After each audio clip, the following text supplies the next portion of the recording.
الحمد لله وكفى وسلام على عباده الذين اصطفى أما بعد فقد قال الله تبارك وتعالى في القرآن المجيد والفرقان الحميد أعوذ بالله من الشيطان الرجيم بسم الله الرحمن الرحيم محمد رسول الله وقال النبي صلى الله تعالى عليه وسلم بلغوا عني ولو آية أو كما قال عليه الصلاة والسلام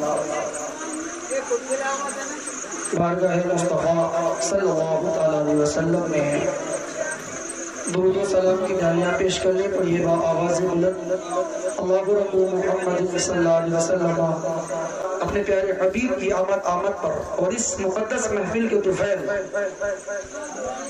عالم اسلام کے عظیم مجاہد حضرت علامہ قمر غنی عثمانی صاحب اور مفتی سلمان اظہری صاحب کو رہائی عطا فرمائے۔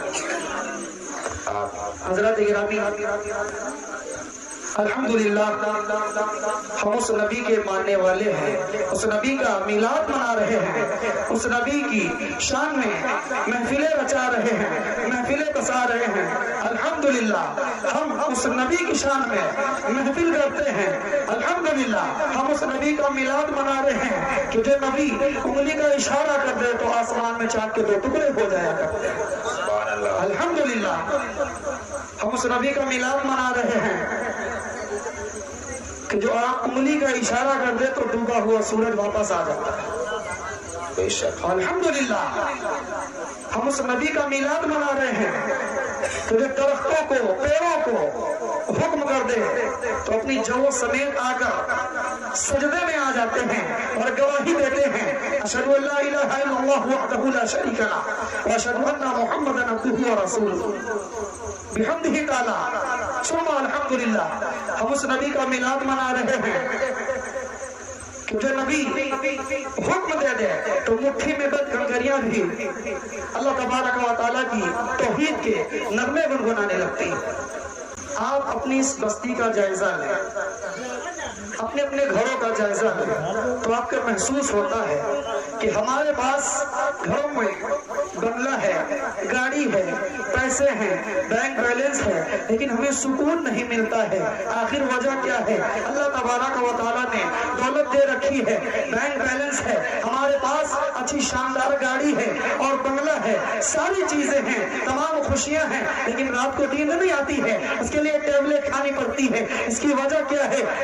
سنو تمہیں سکون نہ کسی بڑی گاڑی سے ملے گا، نہ سکون تمہیں کسی بنگلے سے ملے گا، نہ کسی بینک بیلنس سے ملے گا۔ اگر سکون چاہتے ہو تو سنو، اگر تم نے افریقہ کا چکر لگایا ہے تو لگاتے رہو، کیونکہ سکون اس میں نہیں ہے۔ کوئی اگر افریقہ کا چکر لگاتا ہے تو لگاتا رہے، امریکہ کا چکر لگاتا ہے لگاتا رہے، تھائی لینڈ کا چکر لگاتا ہے لگاتا رہے، انگلینڈ کا چکر لگاتا ہے لگاتا رہے۔ کہنے والا کہتا ہے کہ میں نے امریکہ کا چکر لگایا اور ساری سویدھاؤں کو کوشش کی اپنایا لیکن سکون نہ ملا۔ میں نے افریقہ کا چکر لگایا، مجھے سکون نہ ملا۔ میں نے انگلینڈ، تھائی لینڈ کا چکر لگایا، مجھے سکون نہ ملا۔ تو سکون ملے گا کہاں؟ تو میں تجھ سے کہتا ہوں پگلے، اگر تو تھائی لینڈ نہ جا، امریکہ نہ جا، اگر سکون چاہتا ہے رب کریم کے قرآن کو کھول لے، پاک صاف ہو کر وضو بنا کر رب کریم کے کلام کو کھول لے، 2-3 آیتیں تلاوت کر لے، تجھے سکون بھی مل جائے گا۔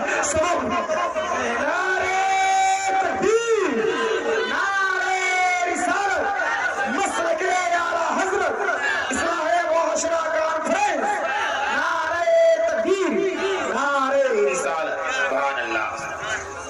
اگر آپ حضرات غور کریں تو ماہ رمضان سے ابھی تک ہمارے گھروں میں قرآن نہیں کھلا ہوگا۔ ہم نے ادب میں، احترام میں، غلاف کے اندر ہو اتنی اونچے رکھ دیا کہ ہمارا ہاتھ نہیں پہنچتا ہے۔ اور ہمارا قرآن کب کھلے گا؟ جب رمضان کا مہینہ آئے گا۔